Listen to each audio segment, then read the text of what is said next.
Today's case takes us to the beautiful and quiet town of New Ash Green, UK. Rich in countryside views, you can enjoy beautiful natural surroundings right outside your door. It's an amazing choice for those who want to live peacefully outside crowded neighborhoods, but they are still close enough to get whatever they need. It's hard to believe that within such gorgeous and relaxing sights, there's a body waiting to be put at peace, and a family desperately waiting for their mother to return home. 2 years on from her daughter's disappearance, she still has many questions. You want to know what happened that night. It sounds ghoulish, but you want to know what happened to your child. You want to know if she suffered, if she knew what was happening. And you want to know where she is. Anne says her biggest frustration is that until her daughter's body's found, there can't be a funeral, there won't be a grave to visit, the family won't be able to move on. The biggest impact has been on Sarah's twins, who are 8 years old. All the time we can't have a funeral, the children will still have that tiny bit of hope that this isn't happening, this isn't true. They know their dad's in prison for what he did. They know that. And they know that he killed their mum.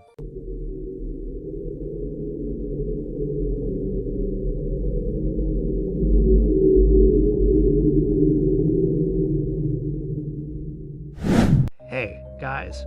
Welcome back to Crimeco, your go-to channel for some intriguing and incredible true crime stories. Before we continue with today's case, remember to subscribe to our channel, hit the like button, and turn on the notifications. Help this true crime community grow even more. So buckle up and get ready to go on a wild ride with us. Sarah Wellgreen was 46 years old when she disappeared. She was a loving and dedicated mother to all of her children who, until this day, kept waiting for a breakthrough in this case so she could finally rest. Sarah's mother, Anne, stated that she deeply cared about others and was always willing to help out anyone who needed a hand with something. Her 5 children were the joy of her life. She had 2 sons from a previous relationship, Jack and Lewis, and 3 children with her ex-boyfriend, 39-year-old Ben Lacomba. Sarah and Lacomba met online in 2004, and in the beginning, their relationship was long distance since Lacomba was living in Majorca, Spain. Eventually, their relationship became more serious, and Sarah decided to move countries with her children to be with her boyfriend. However, things weren't easy for Sarah. She had a very hard time finding a job in her field, and the fact that she wasn't fluent in Spanish made everything harder. After only 2 years, in 2006, she and Lacomba decided to leave the sunny beaches of Majorca and move back home to the UK. After moving back to their homeland, their relationship was great for some years, and they had 3 children together. They owned a big house with 4 bedrooms, so they had enough space for Jack and Lewis as well to live with them. Lacomba found a job as a taxi driver and Sarah as a beauty therapist, but their relationships became cold with time. In 2014, Sarah decided to end things, and Lacomba threw her out of the house with her kids from a previous relationship. He didn't waste any time and filled for custody of their 3 children. For the next year, Sarah and Lacomba were entangled in a custody battle until she finally gained full custody of their children. In an attempt to make things easier for the kids, she decided to move in again in the house she used to share with her ex, against her family and her other 2 children advising her not to. Still, living with your ex-partner shouldn't have been easy for Sarah, especially when she was moving on with her life.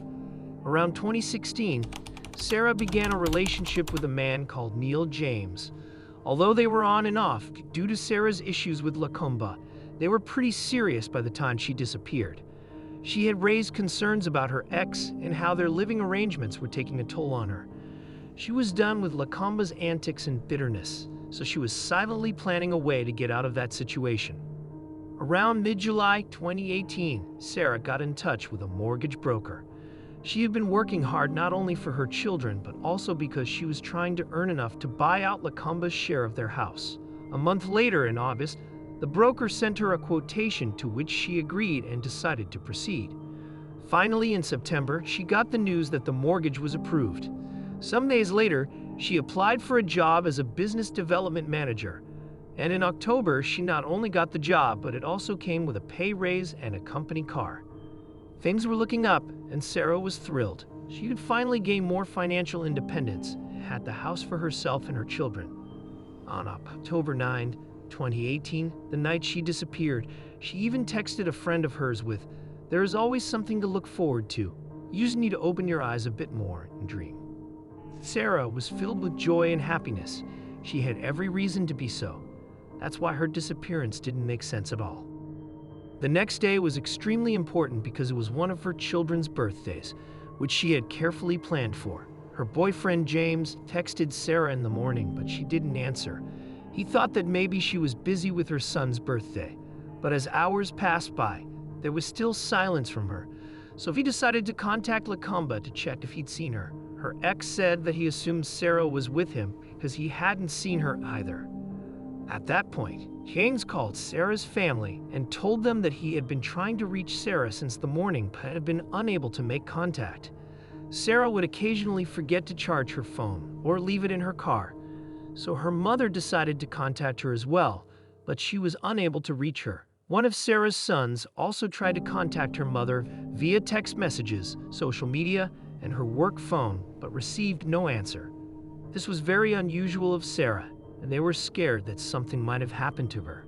Sarah's family kept trying to contact her with no luck, so they decided that if she didn't contact anyone or go back home by the next day, they would notify the police. Finally, after 48 hours of no word from Sarah, Lacomba called the police and reported her missing. When being questioned about Sarah, he told the officers that the last time he saw her was when she came home on October 9. After the children were put to bed, he stated that Sarah went up to her room, and the last glance he got of her was that she was on her bed with her laptop. He added that when he woke up the next morning, Sarah was not home, but her car was parked outside the house, just like she had left it the night before. He also explained that it was weird that she would miss one of her children's birthdays. After the initial questioning, the investigators searched Sarah's room, and they were surprised when Sarah's personal belongings, such as her money, bank cards, keys, and purse, were still in there. If she had gone out, she would at least have brought with her cell phone, but the 2 mobile phones were also found in the bedroom. However, Lacomba told them about a 3rd cell phone that Sarah had, which was indeed missing. There were several theories about this case. The strongest had to do with the fact Sarah may have gone out for a late-night walk and had some kind of accident, leaving her unconscious or unable to look for help. A 5-mile search radius was established around Sarah's home, with police searching through fields and woodlands to find her, as well as contacting hospitals to see if she had been admitted. Despite an intensive search, Sarah was nowhere to be found, and after a thorough search through her phone, she didn't have any plans to meet with anyone. Sarah's friends and family were undoubtedly worried about her, but there was someone who wasn't as devastated as the rest, and this was the first indicator to the investigators that something more sinister may have happened to Sarah. Lacomba's behavior was the first thing that gave him away. One of the detectives said, "He didn't appear to be that bothered. My officers regarded his presentation to us as unusual. He didn't want to talk to us. He didn't want us to come to the house, which seems strange for someone who had reported Sarah missing." He also stated that detectives discovered that Sarah's family had to persuade him to call the police in the first place, since he didn't think it was that big of a deal that she disappeared. Furthermore, when Sarah's friends and family, together with the police and some neighbors, volunteered to search for her, Lacomba suddenly left the search group to go to the village hall to try to organize a party for one of his children.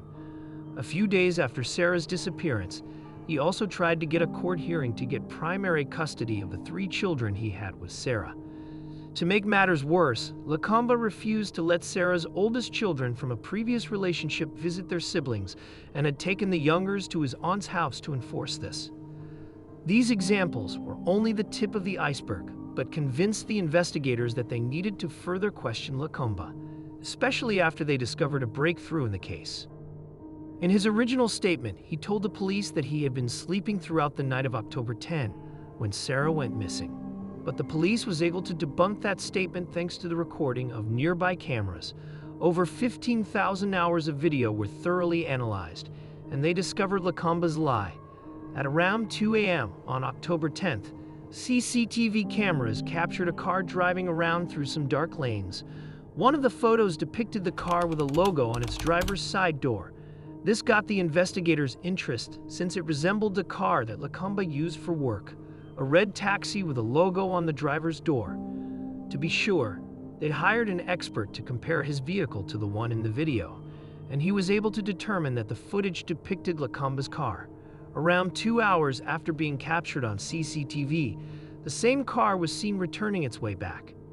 This piece of evidence contradicted Lakamba's claim that he was at home in bed when Sarah went missing, so it became the prime suspect. The officers had a difficult task ahead of them. They had no idea where Lakamba had driven that night or what he had done within the 2-hour span, and Sarah had yet to be found. The police grew suspicious of him murdering Sarah, and then he drove somewhere unknown to get rid of her body. Lakamba was asked to answer some questions, and it was right there in the middle of the interrogation that another red flag appeared. He was asked to surrender his cell phone, and he'd agreed to it, but suddenly he changed his mind.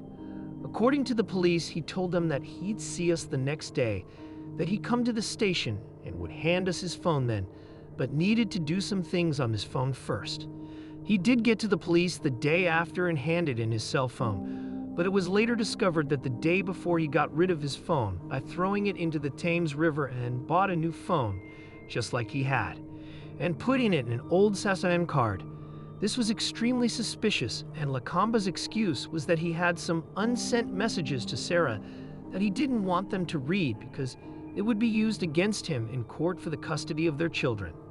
It was also discovered that the house they shared had a CCTV system, so when the police asked Lakamba for those footages, he stated that the system had been off for over a year. When asked more about it, he said that he controlled the system from his bedroom, where the controls were. This fact added more suspicion to him, so on October 16, Lakamba was arrested. Let's go back to the detail about the house's CCTV system. As Lakamba stated, the system hadn't been working for around 1 year, but still, the police wanted to take a look at them. The house had a CCTV system that he very conveniently could control from his bedroom. The system consisted of both indoor and outdoor cameras, allowing him to watch what was going inside and out of the house. Perhaps this fact had to do with the urgency Sarah had for wanting him out of the house. She was being watched by X 24/7 every day. He had cameras on the sides, front, and rear of his house. The police examined the footage from the day Sarah vanished. Lakamba was seen arriving home, and no one else was seen entering the place before Sarah returned. Just when the police thought they were at a dead end, they decided to ask the neighbors if they had any type of CCTV or doorbell camera in their house, and luckily they did. One of the neighbors' cameras had 3 months' worth of footage to see. They could see that the CCTV camera at Sarah and Lakamba's house had been flickering on and off constantly in the previous days up to Sarah going missing. The footage from the neighbor's house showed the infrared lights from Lakamba's cameras had been turned off after midnight on the day she was last seen. Lakamba said that the files from his house's cameras were damaged and that the CCTV system didn't work, but this footage showed that he was once again lying. A piece of footage that stood out to investigators showed Lakamba returning home, and his car appeared to be clean in the footage. But the next day, after driving the kids to school, the car was seen on CCTV again, this time with mud and filth on the sides and wheels. After some more investigation, the investigators found out that around 10:30 a.m., when Lakamba arrived at the taxi company, the dirt was gone. Another noteworthy detail was that, after hours and hours reviewing the neighbor's camera, the police discovered that Lakamba would always park his car in the same spot until the night Sarah went missing. That night, he parked it in the back of the property, away from the neighbor's surveillance cameras. Piecing together all of this information, on October 16, the police decided to arrest Lakamba for the murder of Sarah. Although Lakamba was the main suspect and had lots of evidence against him, he decided to remain silent during the whole interrogation. One of the detectives in charge of the case stated that he refused to answer any questions. And for somebody that was innocent, somebody that had nothing to do with Sarah's disappearance, somebody that had phoned us with concern that she'd gone missing, For him not to help us was really strange. Unfortunately, on December 19, he was released on bail, but the investigators decided to go once more to the house and make a thorough search. This time, a large shovel was found in the shed together with some type of safe containing various personal documents, including Sarah's passport, her birth certificate, her marriage certificate, and a Spanish identity card. When asked about the shovel, Lacombe stated that it was a Christmas present for his mother, but at that time was really hard to believe whatever he said. Finally, on December 20, Lacombe was arrested for the second time and was formally charged with the murder of Sarah. During his trial, a key aspect of the case implied that Lacombe was guilty, and the CCTV footage showing him leaving in the middle of the night and returning a few hours later was enough proof of his plan, which indicated that he had killed her ex-girlfriend inside their shared house and that he left to a specific place to dispose of Sarah's body. When it came to the shovel discovered during the search, the defense continued with the story that it was there for his mother to care for the flowers in front of the house. However, the flowers at her home were artificial and didn't need such a large shovel. Plus, his mother suffered from fibromyalgia and couldn't do any gardening due to her condition, which supported the theory that it had been used to dig a grave. When it came to establishing why Lacombe would kill the mother of his children, the answer was very simple. The day of Sarah's disappearance, after coming home from work, she told Lacombe that she was going to buy his share of the house because her new job would give her enough money to do so. Plus, she'd already had full custody of her children. This meant Lacombe would be practically left homeless and without daily access to his children. Also, this meant that he no longer could control Sarah around the house, and she would be free from him to finally start living her own life without any care for him. And that was something he couldn't allow. On October 28, 2019, Lacombe was found guilty of the murder of Sarah Wellgreen. He got a sentence of life in prison with a minimum of 27 years. And faithful to his demeanor during the whole ordeal, he didn't show an ounce of regret or sadness. Even after all these years, people in New Ash Green have never given up looking for Sarah or her family, especially her oldest sons. A Facebook page was made with the title "Search for Sarah Wellgreen," because they said they would never give up looking for her. People who knew and loved Sarah are still in an endless loop of sorrow because they don't know where she is or what happened to her. They can only hope that one day Lacombe will finally decide to tell them where Sarah is, so she can rest in peace and her family can begin to move on. Well, folks, that's all for today. Thank you for staying all the way up to the end of this video. If you're down for this type of content, hit the like button and subscribe to our channel. We'll also love to know what you think about our content, so leave a comment and tell us all about it. See you next time.